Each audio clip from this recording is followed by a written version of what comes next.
ఈ అమ్మాయి తన ఎక్స్రే విజన్తో వేలంపాటలో ఉన్న ముడి రాయిని చూసింది. అది పనికిరాని రాయి అని కనిపెట్టింది. అయితే మిగతా వాళ్ళందరూ ఆ రాయికి రేటు పెంచుతూ ఉంటారు. ఆ అమ్మాయి తన తండ్రికి అది కొనవద్దని చెప్తుంది. ఆ రాయి పైన ఉన్న గ్రీన్ షేడ్ను చూసి ఆ రాయి కొనడానికి అందరూ ఆసక్తి చూపుతూ ఉంటారు. చివరకు 20 మిలియన్ల ధరకు ఆ రాయిని ఒక అతను కొంటాడు. ఆ తర్వాత రెండవ రాయిని వేలంపాటకు పెట్టారు. కానీ ఆ రాయిను ఎవరూ పట్టించుకోలేదు. ఎందుకంటే అది సాధారణ రాయిలా కనబడుతూ ఉంటుంది. ఆ అమ్మాయి మళ్ళీ తన ఎక్స్రే విజన్తో ఆ రాయిని చూసింది. లోపల చాలా విలువైన డైమండ్ ఉందని తెలుస్తుంది. ఇప్పుడు వాళ్ళ నాన్నకు ఆ రాయిని కొనమని చెప్తుంది. అతను ఆ రాయిని 5 మిలియన్ల రేటు పెట్టి కొంటాడు. అందరూ ఆ రాయి పనికిరానిదని అతను ఎగతాళి చేస్తూ ఉంటారు.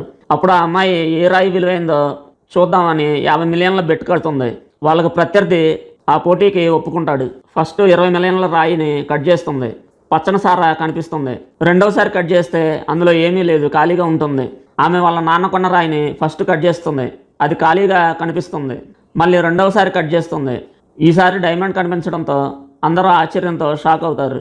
పందెంలో ఆ అమ్మాయి 50 మిలియన్లు గెలుచుకుంటుంది.